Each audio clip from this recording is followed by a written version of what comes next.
Hello, welcome friends. ಇವತ್ತು ನಾವು ಒಂದು ಬದನೆಕಾಯಿ ಭರ್ತಾ, ಬೈಂಗನ್ಕ ಭರ್ತಾ ಅಂತ ಒಂದು ಪಂಜಾಬಿ ರೆಸಿಪಿ. ಇದು ಬೇಸಿಕಲಿ ಮಾಡೋದು ಹೇಗೆ ನೋಡು. ಫಸ್ಟ್ ಬದನೆಕಾಯಿನ ಈ ಥರ ರೌಂಡ್ ಕಟ್ ಮಾಡಿ ಅರಶಿನ, ಉಪ್ಪು, ಖಾರದ ಪುಡಿ, ನಿಂಬೆಹಣ್ಣು ಇದೆಲ್ಲ ಹಾಕಿ ಮಿಕ್ಸ್ ಮಾಡಬೇಕು. ಚೆನ್ನಾಗಿ ಮ್ಯಾರಿನೇಟ್ ಮಾಡಿ ಇಡಬೇಕು. ಕಟ್ ಮಾಡುವಾಗ ರೌಂಡೇ ಮಾಡಬೇಕು ಅಂತ ಏನಿಲ್ಲ, ಯಾವ ಶೇಪ್ ಆದರೂ ಮಾಡ್ಬೋದು. ರೌಂಡ್ ಶೇಪ್ ಮಾಡಿದರೆ ಫ್ರೈ ಮಾಡಲಿಕ್ಕೆ ಈಸಿ ಆಗ್ತದೆ. ಬೇಸಿಕಲಿ ಬದನೆಕಾಯಲ್ಲಿ ಏನು ಮಾಡಿಕೊಟ್ರೂ ತುಂಬಾ ಇಷ್ಟಪಟ್ಟು ತಿನ್ನುವ ಜಾತಿ ನಾನು. ಆ್ಯಕ್ಚುಲಿ ನಮ್ಮ ಮನೇಲಿ ಬದನೆಕಾಯಿ ಕಂಡ್ರೆ ಯಾರಿಗೂ ಅಷ್ಟು ಇಷ್ಟ ಇಲ್ಲ, ಬಟ್ ನನಗೆ ತುಂಬ ಇಷ್ಟ ಚಿಕ್ಕವಳಿದ್ದಾಗಿಂದನೇ. ನಮ್ಮ ಅಜ್ಜಿ ಮನೇಲಿ ತುಂಬಾ ಬದನೆಕಾಯಿ ಬೆಳೀತಾಯಿದ್ರು ನಮ್ಮ ಅಜ್ಜ ಒಬ್ಬರು. ಆವಾಗ ನನಗೆ ಬದನೆಕಾಯಿ ತೊಗೊಂಬಂದರೆ ನಮ್ಮ ಪಪ್ಪನಿಗೆ ಆ್ಯಕ್ಚುಲಿ ತೀರಾ ಇಷ್ಟ ಇಲ್ದಿರೋ ಒಂದು ತರಕಾರಿ ಇದು.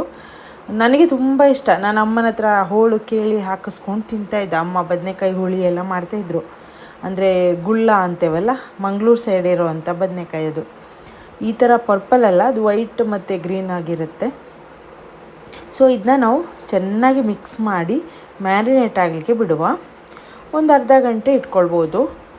ಎಷ್ಟು ಮ್ಯಾರಿನೇಟ್ ಮಾಡ್ತೀವೋ ಅಷ್ಟು ಒಳ್ಳೆಯದಾಗತ್ತಲ್ವ, ಯಾವುದಾದ್ರೂ ಮ್ಯಾರಿನೇಟ್ ಮಾಡಿ ಮಾಡುವಂಥ ತರಕಾರಿಗಳು. ಆಮೇಲೆ ಹಸಿಮೆಣಸಿನ್ಕಾಯಿ ಮತ್ತು ಬೆಳ್ಳುಳ್ಳಿನ ಸುಟ್ಕೊಳ್ಬೇಕು. ನಮ್ಮ ಊರ ಬದಿಯಲ್ಲಾದರೆ ನೀಟಾಗಿ ಕೆಂಡದಲ್ಲಿ ಹಾಕ್ಕೊಂಡು ಸುಟ್ಕೋಬೋದು, ಬಟ್ ನಾವು ಸಿಟಿಯಲ್ಲಿ ಈ ಥರನೇ ಸುಟ್ಕೋಬೇಕಷ್ಟೆ.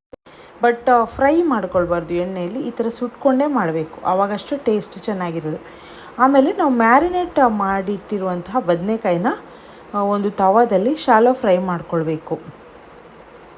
ಇದು ಬೇಗ ಬೇಯುತ್ತೆ, ಯಾಕಂದರೆ ತುಂಬ ಸಣ್ಣಕ್ಕೆ ಕಟ್ ಮಾಡಿರುವಂಥದ್ದಲ್ವ, ಅದಕ್ಕೆ ಈ ಒಂದು ರೀಸನಿಂದಷ್ಟೇ ನಾನು ರೌಂಡಾಗಿ ಕಟ್ ಮಾಡಬೇಕು ಅಂತ ಹೇಳಿದ್ದು.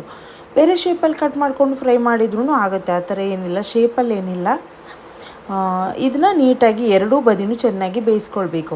ಒಂದು 2 ಮಿನಿಟ್ಸ್ ಸಾಕಾಗುತ್ತೆ, ಬೆಂದುಬಿಡುತ್ತೆ. ಬದನೆಕಾಯಿ ಫ್ರೆಶ್ ಆಗಿದ್ದರೆ ಬೇಗ ಬೇಯುತ್ತೆ, ಸ್ವಲ್ಪ ಬಾಡಿದರೆ ಸ್ವಲ್ಪ ಟೈಮ್ ತೊಗೊಳುತ್ತೆ ಅಷ್ಟೇ. ಖಾರ ನಾವು 4 ಹಸಿಮೆಣ್ಸಿನ್ಕಾಯಿ ತೊಗೊಂಡಿದ್ದೀವಿ. ಇಲ್ಲಿ ಖಾರದ ಪುಡಿಯನ್ನು ಹಾಕಿದ್ದೀವಿ, ಅದೇನಷ್ಟು ಖಾರ ಇಲ್ಲ.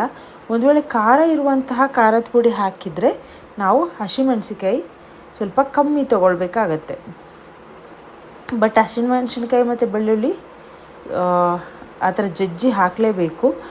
ಖಾರ ಕಡಿಮೆ ಅಂತೇಳಿ ಹಾಕದೇ ಇದ್ದರೆ ಚೆನ್ನಾಗಿರಲ್ಲ. ಒಂದು ವೇಳೆ ತೀರ ಖಾರ ಇಷ್ಟಪಡದಿದ್ದರೆ ಮ್ಯಾರಿನೇಟ್ ಪ್ರಾಸೆಸ್ ಏನು ಮಾಡ್ತೀವಿ ಅದರಲ್ಲಿ ಇದು ಮೆಣಸಿನ್ಕಾಯಿ ಪೌಡ್ರನ್ನ ಸ್ಕಿಪ್ ಮಾಡಿ. ನೋಡಿ, ಸ್ವಲ್ಪ ಈ ಥರ ಎಣ್ಣೆ ಹಾಕ್ಕೊಂಡು ಚೆನ್ನಾಗಿ ಫ್ರೈ ಮಾಡ್ಕೊಳ್ಬೇಕು. ನನಗೆ ಸ್ವಲ್ಪ ಡ್ರೈ ಅನಿಸ್ತಿತ್ತು, ಅದಕ್ಕೆ ಎಣ್ಣೆ ಹಾಕ್ಕೊಂಡೆ. ಆಮೇಲೆ ನಾವು ಸುಟ್ಕೊಂಡಿರುವಂತಹ ಬೆಳ್ಳುಳ್ಳಿ ಮತ್ತು ಹಸಿಮೆಣಸಿನ್ಕಾಯಿನ ಚೆನ್ನಾಗಿ ಜಜ್ಜಿ ಒಂದು ಪೇಸ್ಟ್ ರೂಪದಕ್ಕೆ ತರಬೇಕು. ನೋಡಿ, ಬದನೆಕಾಯಿ ಅಂದರೆ ಮೊದಲೇ ಇಷ್ಟಪಡೋ ನಾನು ಈ ರೆಸಿಪಿ ತಿಂದಮೇಲಂತೂ ಪಕ್ಕಾ ಬದನೆಕಾಯಿ ಫ್ಯಾನ್ ಆಗಿಬಿಟ್ಟೆ ನಾನು. ತುಂಬಾ ಇಷ್ಟ ನನಗೆ, ಏನೇ ರೆಸಿಪಿ ಮಾಡಿಕೊಟ್ರೂ ತಿಂತೀನಿ ನಾನು. ನೋಡಿ, ಎಲ್ಲ ಬದನೆಕಾಯಿ ಹೋಳುಗಳನ್ನ ಫ್ರೈ ಮಾಡ್ಕೊಂಡ್ಮೇಲೆ ಸ್ಮ್ಯಾಶ್ ಮಾಡ್ಕೊಳ್ಬೇಕು. ಯಾರ್ದಾದ್ರ ಮೇಲೆ ಕೋಪ ಇದ್ದರೆ ಅವ್ರನ್ನ ನೆಂಚ್ಕೊಂಡು ಈ ಥರ ಜಜ್ಜಿ ಚಟ್ನಿಯಾಗಿ ಹೋಗುತ್ತೆ ಅಷ್ಟೇ. ಸೊ ಚೆನ್ನಾಗಿ ಸ್ಮ್ಯಾಶ್ ಮಾಡ್ಕೊಂಡ್ಮೇಲೆ ಇದಕ್ಕೆ ನಾವು ಏನು ಜಜ್ಜಿಟ್ಟಿರುವಂತಹ ಬೆಳ್ಳುಳ್ಳಿ ಮತ್ತು ಹಸಿಮೆಣಸಿನ್ಕಾಯಿ ಪೇಸ್ಟ್ನ ಹಾಕ್ಕೋಬೇಕು. ಫ್ರೆಂಡ್ಸ್, ಇಲ್ಲಿ ನೀವು ಯಾವುದೇ ಕಾರಣಕ್ಕೂ ಇದಕ್ಕೆ ಶುಂಠಿ ಸೇರಿಸ್ಬೇಡಿ.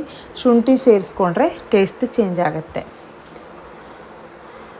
ಕೆಲವರು ಗ್ಯಾಸ್ಟ್ರೈಟ್ ಅಂತ ಸೇರಿಸ್ಕೋಬೋದು, ಬಟ್ ಒರಿಜಿನಲ್ ಫ್ಲೇವರ್ ಏನಿದೆ ಅದು ಬರೋದಿಲ್ಲ.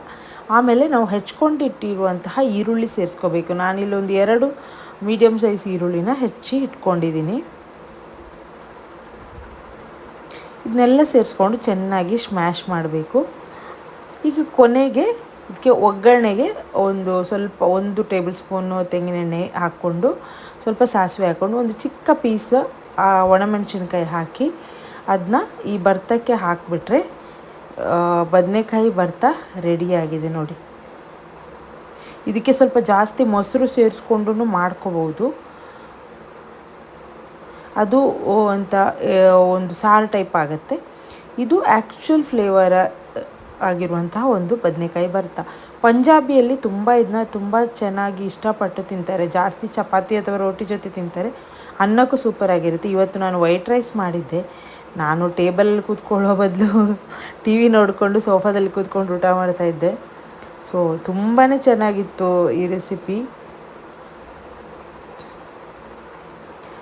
ಟೇಸ್ಟ್ ಬಿಸಿ ಬಿಸಿ ಅನ್ನದ ಜೊತೆ ತುಂಬ ಚೆನ್ನಾಗಿದೆ.